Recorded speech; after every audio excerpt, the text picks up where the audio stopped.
څلور د اقتصادي پرمختګ مهم خبرونه د افغانانو او افغانستان لپاره. کونړ کې بزګرانو د هندوانو له حاصلاتو 40 میلیونه عاید ترلاسه کړي. په کونړ کې د هندوانو له حاصلاتو څخه بزګرانو 40 میلیونه افغانۍ عاید ترلاسه کړی دی. همداراز ځایي خلکو ویلي چې د کونړ هندوانې خوندورې دي. د کونړ د مطبوعاتي دفتر له لوري په خپره شوې خبرپاڼه کې ویل شوي د کونړ ولایت په خاص کونړ، څوکۍ، نرنګ او سرکاڼو ولسوالیو کې سږ کال په څه باندې 1000 جریبه ځمکه کې هندوانې کرل شوې وي چې له حاصلاتو یې بزګران خوښ دي او له بېلابېلو سیمو خلک د هندوانو پیرلو ته ورځي. د کونړ ولایت د کرنې رئیس نجیب الله ویلي چې د ترلاسه شویو معلوماتو په اساس سږ کال په کونړ ولایت کې د 10,000 څخه نیولې تر 12,000 ټنو پورې د هندوانو حاصلات رسیدلي دي چې پر مټ به یې خلکو ته شاوخوا 40 میلیونه افغانۍ عاید په لاس ورغلی. په خبرپاڼه کې ویل شوي دي چې ځایي خلک بیا د نورو سیمو په پرتله د کونړ هندوانې خوندورې بولي او له دولت او پانګوالو څخه غوښتنه کوي چې د باغدارۍ سکتور په لا پیاوړتیا د پانګونه وکړي.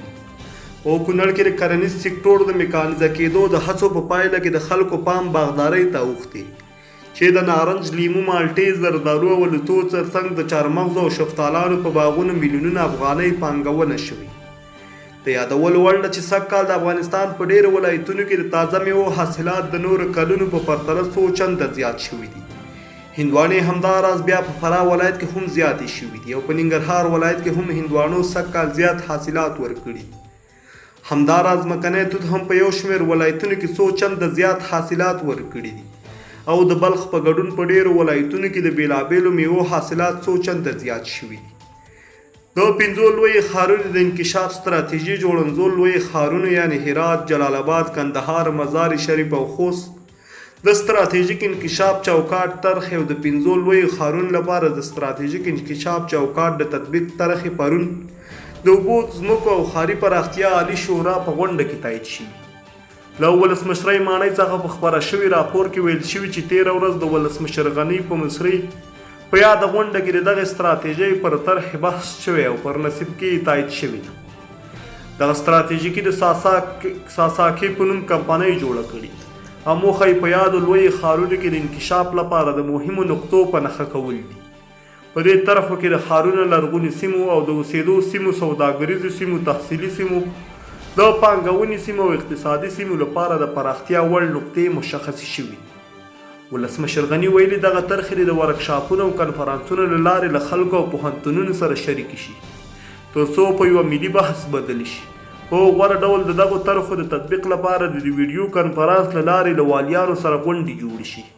د دې طرحو د عملي کولو په موخه به والیانو ته هر ډول اړتیا وړ امکانات برابر کړو.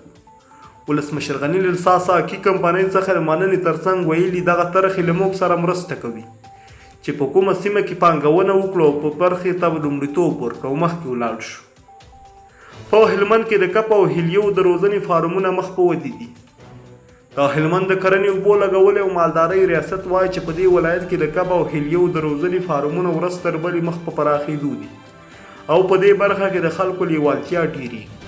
د هلمند د کرنې او مالدارۍ رئیس زلمی الکو نن ازادۍ راډیو ته وویل چې د هلمند د کرنې ریاست لخوا 13 کال د دې ولایت په څېړنیز فارم کې د کب روزنې 2 ستر فارمونه ورغول شو چې نن پکې نږدې 7,000 کبان روزل کېږي. نوموړي وویل چې په هلمند ولایت کې د کبانو د صنعت د پراختیا په پارې ډېرې هلې ځلې کړي او یو شمېر کسانو ته یې په دې برخه کې د روزنې زمینه هم برابره کړې ده. د هلمند د کرنې او مالدارۍ رئیس دغه شان وویل چې په دې ولایت کې د کب روزنې د فارمونو د تنظیم او انسجام په پارې د کب روزنې یوه ټولنه هم جوړه کړې ده. د نوموړي په خبره چې د هلمند په څېړنیز فارم کې د کب روزنې د فارم سره جوخت د کورنیو هیلیو یو نوی فارم چې د کب روزنې لپاره یې شتون اغېزناک دی هم جوړ کړی دی. د هلمند د کرنې او مالدارۍ رئیس د کرنې ریاست وایي پام کې لري چې د دې ولایت د کب روزنې برخه پیاوړې کړي تر څو یاد ولایت د کبانو په برخه کې صادراتي حالات ځان ته غوره کړي. د چارواکو په خبره د دغه فارمونو د جوړولو موخه دا ده چې هلمندیان د کب روزنې فارمونو جوړولو ته وهڅېږي او له یادو فارمونو څخه د زده کړې ترڅنګ د کبانو اصلاح شوي نسلونه هم ترلاسه کړي. د هلمند د کرنې او مالدارۍ د رئیس په وینا د کبانو د فارمونو جوړولو لړۍ همداسې چټکه روانه په نږدې راتلونکي به هلمند د کبانو په لوی تولیدونکي ولایت بدل شي. په افغانستان کې د کب روزنې ډېر شمېر فارمونه په کندهار، هلمند، روزګان، ننګرهار، لغمان، بلخ او نیمروز ولایتونو کې دي. ولسي جرګې د رایو په اکثریت د 1499 کال مالي بودیجوي تعدیلات تصویب کړل. ولسي جرګې د رایو په اکثریت د 1499 مالي کال بودیجوي تعدیلات تصویب کړل.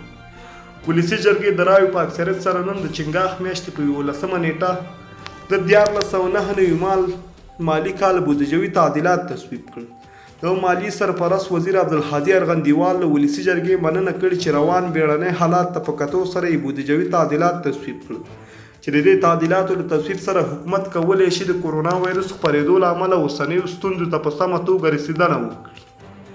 د مالیې وزارت ویلي د 1499 مالي کال ملي بودیجه په هیواد کې د کورونا وایرس له خپرېدو وړاندې ترتیب شوې وه چې په هغه وخت کې د داسې خطرونو وړاندوینه نه وه شوې. په همدې اساس حکومت له کورونا وایرس سره د مبارزې لپاره په ملي بودیجه کې یو لړ تعدیلات راوستل. د 1499 مالي کال ملي بودیجه د کال د پیل په پرتله 13 میلیارد افغانۍ زیاته شوې چې 12.2 میلیارد افغانۍ په پراختیا او 15.1 میلیارد په عادي بودیجه کې زیاتوالی راغلی. د بودیجوي تعدیلاتو وروسته د روان مالي کال بودیجه په ټوله کې 446 میلیارد افغانۍ ده چې 294 میلیارد افغانۍ عادي او 150 میلیارد